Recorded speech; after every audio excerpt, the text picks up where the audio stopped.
mare au diable, François le Champy, la petite Fadette, ça ne vous dit rien? Nous allons nous mettre autour de la table de George Sand. Elle naît à Paris en 1804 et décède au château de Nohant en 1876 dans le Berry. Elle s'appelle Amandine Aurore Lucie Lupin de Franqueuil. Elle arrive à Nohant à l'âge de 4 ans après le décès de son papa et vit avec sa grand-mère.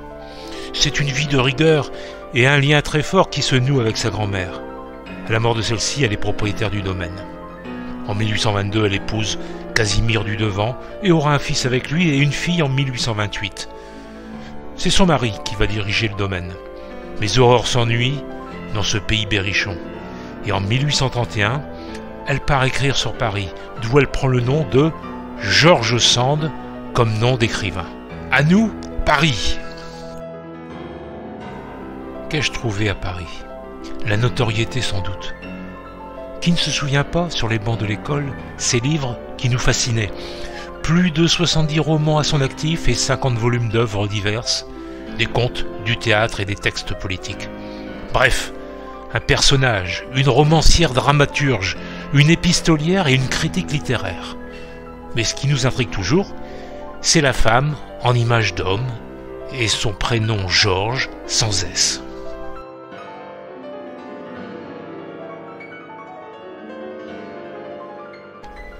Dans le fond de mon cœur, vous l'avez compris, je suis attiré par Nohant, la campagne, le Berry, mes paysans.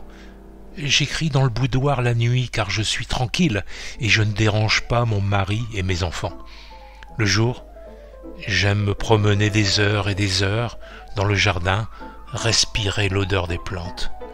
Cela m'inspire et je trouve mes idées de mes romans.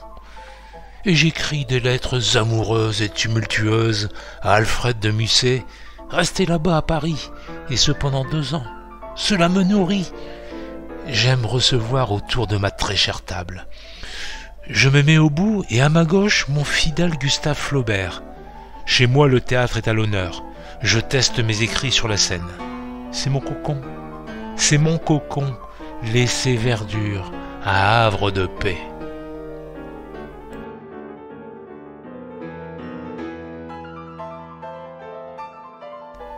J'ai besoin de peupler mes longues soirées d'hiver, dans une campagne isolée où il faut se suffire à soi-même. Je veux m'ouvrir au public, aux autres. Je veux rompre avec la maison bourgeoise, repliée sur elle-même. J'aimerais que Nohant soit une communauté artistique, poètes, ouvriers et paysans se côtoyant.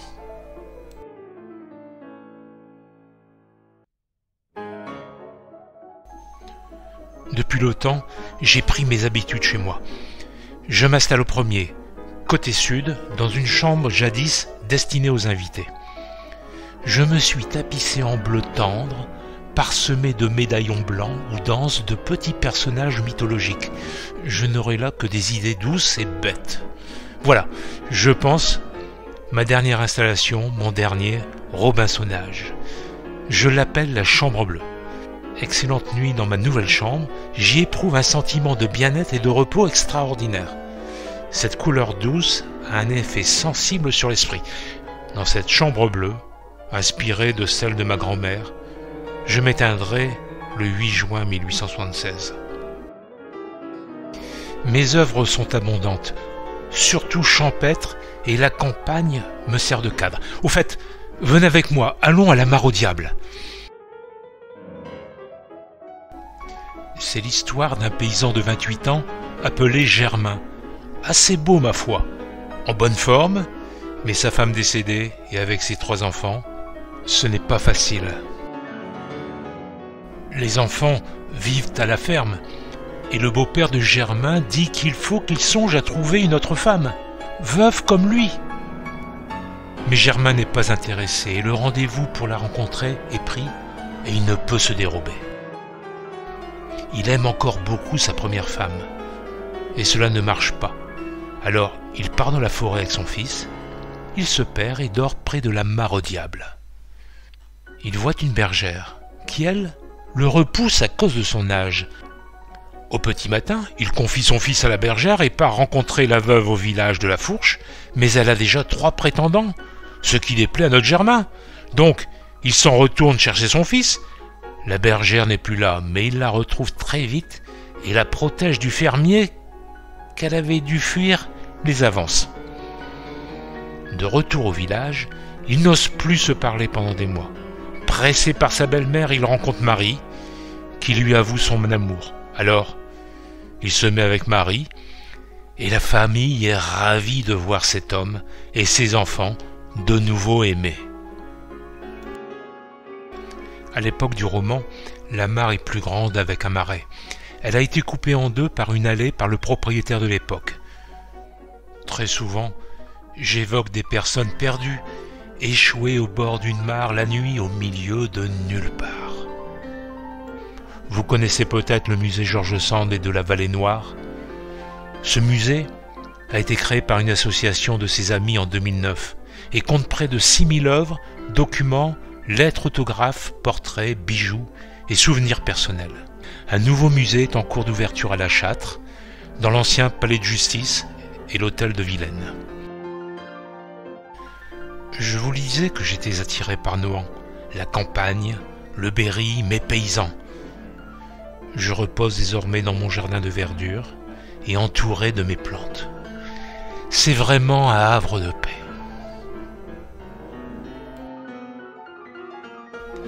Voilà.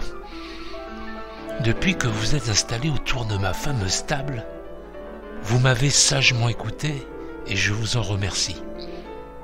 Je ne doute pas un seul instant que mes arguments vous ont convaincu de venir me voir et visiter mon château et mon parc. Je vous y attends. Je suis certaine maintenant que vous lirez mes romans avec beaucoup de plaisir et que vous saurez partager vos émotions avec d'autres. Et vous les inciterez à votre tour pour venir voir mon joli musée et vous rendre à la mare au diable.